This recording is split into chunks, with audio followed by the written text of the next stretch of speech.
New York کی سیاست میں آج ایک ایسا لمحہ آیا ہے جو صرف ایک شہر تک محدود نہیں بلکہ پوری دنیا میں شناخت، ایمان اور قیادت پر ایک نئی بحث کو جنم دے رہا ہے۔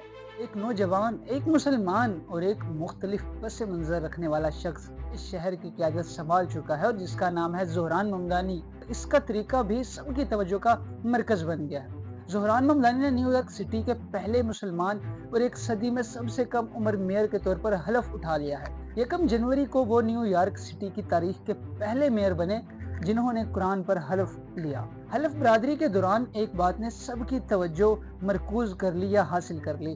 جن کی اہلیہ نے قرآن کے 2 نسخے تھام رکھے تھے، یہی لمحہ سوشل میڈیا اور عالمی میڈیا میں سوالات اور بحث کا باعث بنا رہا۔ ان 2 قرآن میں سے ایک زہران ممدانی کے دادا کا ذاتی قرآن تھا، دوسرا قرآن سیاہ فام مصنف اور مؤرخ ارتورو شومبرگ کے ذاتی مجموعے سے لیا گیا۔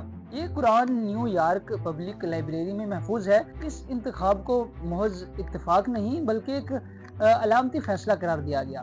اس کا مقصد اسلام، افریقی نژاد تاریخ اور نیو یارک کی کثیر ثقافتی شناخت کو یکجا کرنا تھا۔ ممدانی کے ترجمان کے مطابق وہ مختلف عوامی اور نجی تقریبات میں قرآن کے مختلف نسخے استعمال کریں گے۔ زہران ممدانی خود کو ایک سیکولر سیاست دان بھی قرار دیتے ہیں۔ وہ ڈیموکریٹک سوشلسٹ آف امریکہ کے رکن ہیں۔ انہوں نے اپنے انتخابی مہم میں مذہب کو چھپانے کے بجائے کھل کر اپنایا۔ ان کا کہنا رہا کہ مسلمان ہونے کا مطلب کم حقوق پر راضی ہونا نہیں۔ سوشل میڈیا پر اس واقعے پر ملا جلا سا رد عمل سامنے آیا۔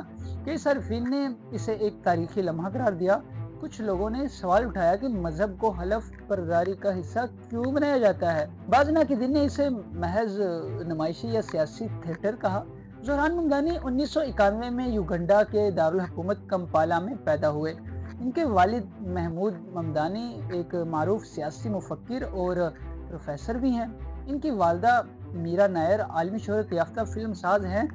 کم عمری میں وہ نیو یارک منتقل ہوئے اور برونکس جیسے محنت کش علاقے میں پرورش پائی۔ انہوں نے افریکانہ اسٹڈیز میں تعلیم حاصل کی۔ وہ فلسطینیوں کے حقوق کے لیے سرگرم رہے۔ سیاست سے پہلے وہ سماجی کارکن کے طور پر کام کرتے رہے۔ وہ ریپ موسیقی کے ذریعے بھی سماجی مسائل اجاگر کرتے رہے ہیں۔ سن 2020 میں وہ نیو یارک اسٹیٹ اسمبلی کے رکن منتخب ہوئے۔ وہ اسمبلی میں منتخب ہونے والے پہلے جنوبی ایشیائی مردوں میں شامل ہیں۔ ناظرین یاد رہے، ان کی میئرشپ مہم عام نیو یارکر کے مسائل پر مرکوز رہی۔ رہائش کی مہنگائی، ٹرانسپورٹ اور خوراک ان کے مرکزی وعدے تھے۔ ناقدین کے مطابق ان کے سوشلسٹ منصوبے کے مالی طور پر مشکل ہو سکتے ہیں۔ حامیوں کے مطابق یہ شہر میں انصاف اور برابری کی سمت ایک قدم ہے۔ قرآن پر حلف اٹھانے والا یہ لمحہ محض ایک تقریب نہیں تھا بلکہ ایک پیغام تھا کہ جدید سیاست میں شناخت کو چھپانا نہیں بلکہ سمجھنا ضروری ہے۔